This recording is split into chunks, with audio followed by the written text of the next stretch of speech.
നാട്ടിൽ പോയിട്ട് ഇപ്പം ഇന്നലെയാണ് വന്നത്. വന്ന സമയത്ത് റൂമൊക്കെ ക്ലീൻ ചെയ്ത് ഇനിയിപ്പോൾ ബാത്റൂമിൽ കയറിയ സമയത്ത് ചൂടുവെള്ളമില്ല. അപ്പോൾ നോക്കിയപ്പോൾ എന്താണ് ഫുള്ള് ലീക്കാണ്. അപ്പോൾ ഞാൻ കാണിച്ചു തരാം. ബാത്റൂമിൻ്റെ കോല ഏത് കോലത്തിലാണെന്നുള്ളത് കാണിച്ചു തരാം.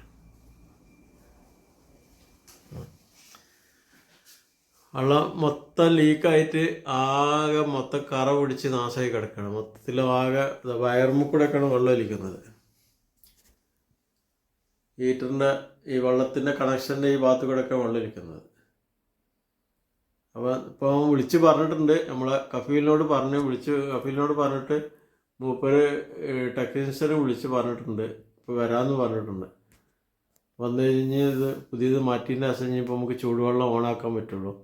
കാരണം ഇങ്ങനെയുള്ള സ്ഥിതികളിൽ ആരെങ്കിലും ഉപയോഗിക്കുന്നുണ്ടെന്നുണ്ടെങ്കിൽ പെട്ടെന്ന് മാറ്റുക. കാരണം ചൂടുവെള്ളത്തിൽ ഈ എർത്ത് ഇറങ്ങിയിട്ട് കറണ്ട് പിടിക്കാനൊക്കെ സാധ്യത കൂടുതലാണ്. എന്താ വയറുമ്പോൾ കൂടെയാണ് ഇറങ്ങിയിരിക്കുന്നത് വെള്ളം. വയറിൻ്റെ കണക്ഷൻ പോകുന്ന മുകളിലേക്കാണ് നേരെ വരുന്നുണ്ടോ. കുറച്ച് കഴിഞ്ഞിട്ട് ആൾ വരാമെന്ന് പറഞ്ഞിട്ടുണ്ട്. ഇനി വന്നിട്ട് ബാക്കി ഞാൻ കാണിച്ചു തരാം. നമ്മൾ കറബായി എത്തിയിട്ടുണ്ട്. കറബായി വന്നിട്ട് നേരെ പഴയ ടാങ്ക് അയച്ചു മാറ്റിയ സമയത്തിന് അവർ വരുമ്പോൾ തന്നെ പുതിയ ടാങ്ക് ആയിട്ടാണ് വന്നിട്ടുള്ളത്. അപ്പോൾ എന്താണ് പെട്ടെന്ന് പരിപാടി കഴിച്ചുകൊണ്ട് പോവുകയും ചെയ്യുക. പഴയ ടാങ്കിൻ്റെ ഒഴിവാക്കുക, പുതിയ ടാങ്ക് എടുത്ത് വെക്കുക. അങ്ങനെ രണ്ടാൾ വന്നിട്ടുണ്ട്. അവർ രണ്ടാൾ ഈ പണി ചെയ്തുകൊണ്ട് നിൽക്കുകയാണ്.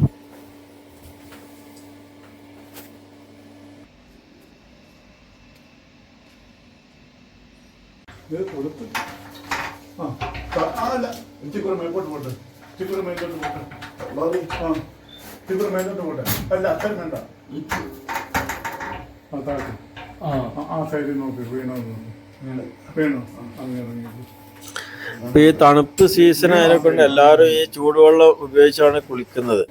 അപ്പോൾ വളരെ ശ്രദ്ധിക്കണം. ഇങ്ങനെ ഈ ബാത്റൂമിൽ ഇങ്ങനെ ലീക്കേജോ കാര്യങ്ങളൊക്കെ ഉണ്ടെന്നുണ്ടെങ്കിൽ ടാങ്ക് ഉടനടി മാറ്റുക. നാളത്തേക്ക് മാറ്റി വെക്കാതെ ചെയ്യേണ്ട കാര്യങ്ങൾ ഉടനടി ചെയ്യുക. കാരണം ഇതിലൊക്കെ എന്ന് വെച്ചാൽ കറണ്ട് പിടിക്കാനോ നമ്മൾ എർത്ത് വന്നു കഴിഞ്ഞിട്ടാണെങ്കിലൊക്കെ ആകെ പ്രശ്നമാകും.